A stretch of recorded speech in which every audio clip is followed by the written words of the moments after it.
My name's Clarissa Winters. I'm 15 and I go to Bloomington High School South, and I've lived in Bloomington all my life. I'm Bella Brown Sparks. I'm 16 and I've lived in Bloomington since I was 8. Xantivia Calloway.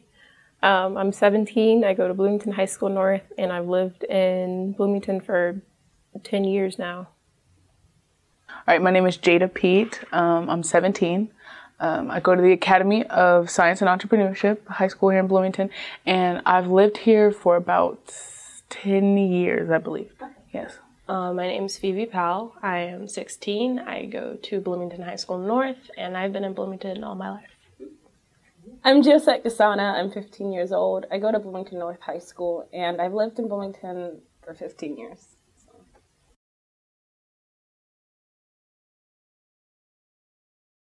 The first time I experienced racism in Bloomington was kindergarten.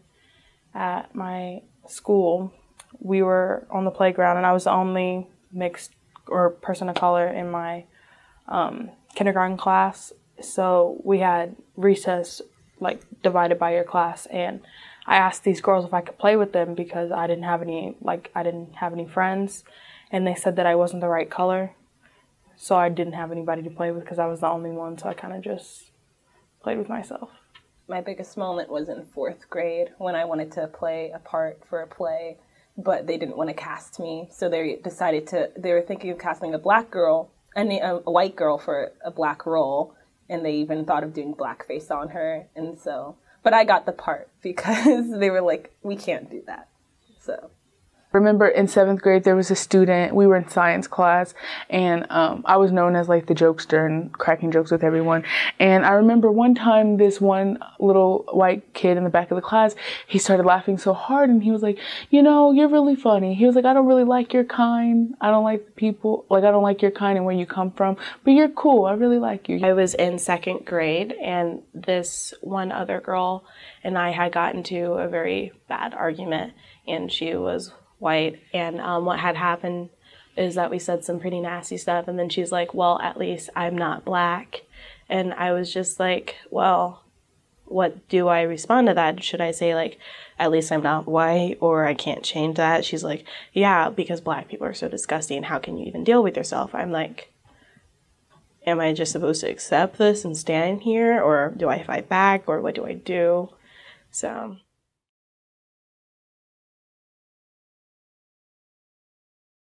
My 3rd grade teacher would always call me a liar. Like if I was saying something that I did that was cool, she would say, don't make that up. Like I act. When I was little, I was in a movie, and she thought I was like pretending about it, like that I was lying. So I had to like bring in pictures to show that I wasn't really lying about that. That's something I did. Yeah. So you had to prove yourself to your own teacher as a child that you weren't lying. That's crazy. I guess when I wear my natural hair to school, a lot of the teachers make me sit in the back because it's big, which is kind of weird because there's a lot of other, like, I can't really see that well. So, like, I still don't get to sit in the front. It's just based off how I wear my hair, I guess. Or, like, they don't even ask to like touch it. They just kind of go in like a petting zoo. They always treated me a little bit differently. Like they didn't think that I was as smart as the other kids in my classroom, so they would put me in lower tests and lower groups.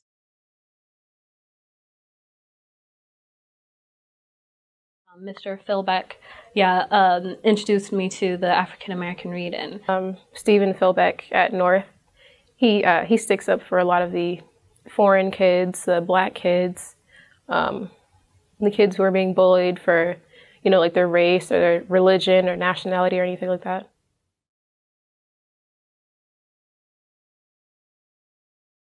Some of my friends aren't sure where their boundaries lie, like which things they can say to me that I won't get offended by.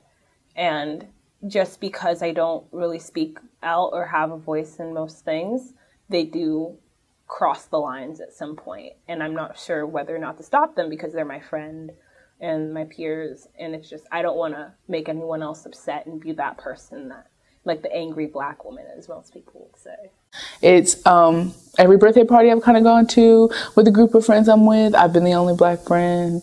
I've been the only person there. I get asked all the different kind of questions when I'm there, and by their family as well. They're like, "Oh no, we're not racist, but we just want to know." They say a lot of like weird racist things that I kind of just let slide because I think that they're my friends. But I do have like some woke white friends that are like, hey, no, that's wrong. And they tell the other people, like, don't say that, even when I don't speak up about it. And like, I do have some black friends, but they kind of just let it go too because you don't want to, like, I guess you don't want to make it obvious that it's not okay to say that type of stuff because you'll just be overreacting, I guess. I wanted to change everything about me, so I went and did cheerleading. I tried to hang out with more popular people who were looking for a black person in the group so they didn't seem racist. And I basically changed everything about me, and that didn't really go well because even they said some really sly stuff like, what did they say one time? They're like, oh, Phoebe, can you say something funny, like something black? Like, can you pretend like you're about to fight someone? I'm like, how do you say that? Or they would be like, Phoebe, you're black. Can you like twerk or something?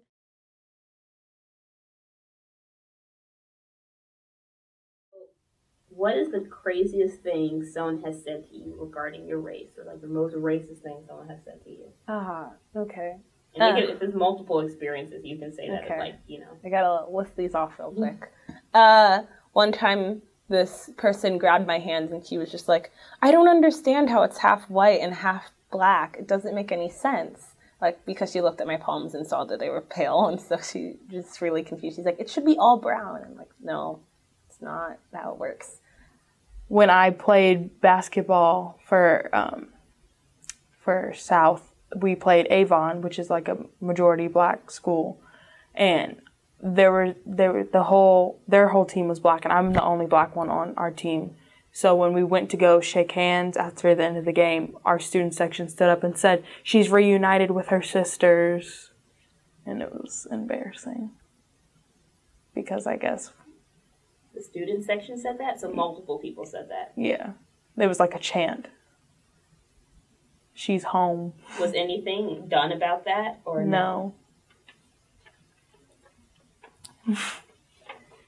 One day I was like walking to class, and it was like these two like people from Unionville who had the hook on their baseball cap and the boots and stuff, and it was like, oh, it was also around the time when the Confederate flag was being worn and someone was like, we're surrounded by niggers, and then I walked by and they're like that one there, and I was like, okay. I remember in science class my freshman year, this hick or whatever said, hey, nigger, you why are you even in this class? Can you even like read? I was just like, I'm pretty sure I can read. I'm pretty sure that I'm able to be in this class and able to like do the same work as you.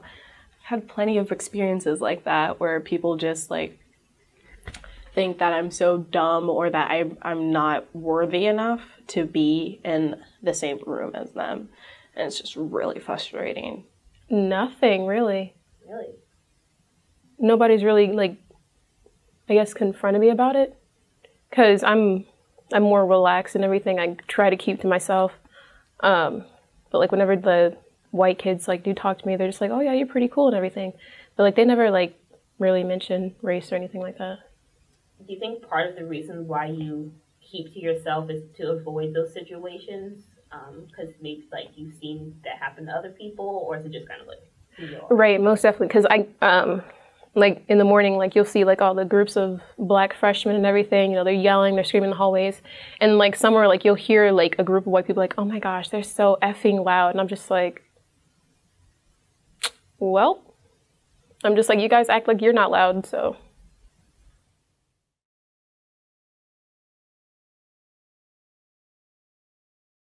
How do you think growing up as a black girl, so being black and female, differs from being a black boy in Bloomington? I feel like you're held to more standards, I guess. I feel like the black females are kind of like overlooked, or even like seen as like, well, like some people are just like, oh yeah, you know, the loud, the ghetto, the ratchet black girls. It's more of a stereotype, and like the black guys, you know, they're cool, you know, they hang out with everybody, but like the girls just get kind of like shunned and pushed to the side.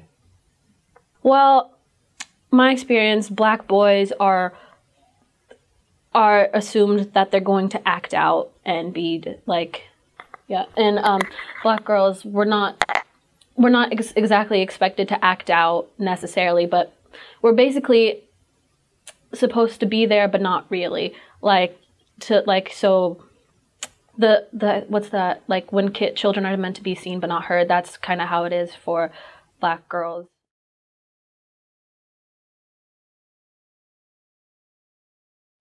You should love how your hair looks. Like, you don't have to always try and hide it. Like, when I was younger, I used to hate my hair, and now I still kind of do. But it's gotten to a point where I accept it more, and that's great. During the summer, you can totally tan. I went tanning the other day, and it was great. You don't have to worry about getting darker. It's totally fine. Remember that you have some black girl magic. You're powerful. You are wonderful. Do you think the school system and Bloomington as a whole is doing enough to help black girls? No. No, not at all. No. I don't think they are. No, not with as many issues as I've had with the school system. No. If anything, they're probably not even doing anything. They're just, more students. They're not really like paying attention to us. No. Because our curriculum is set on a white person's view of the world and doesn't really show. Like, a good example was in my social sciences class, we were talking about voting rights and and my teacher said, women got to vote even after slaves did, assuming that there weren't female slaves.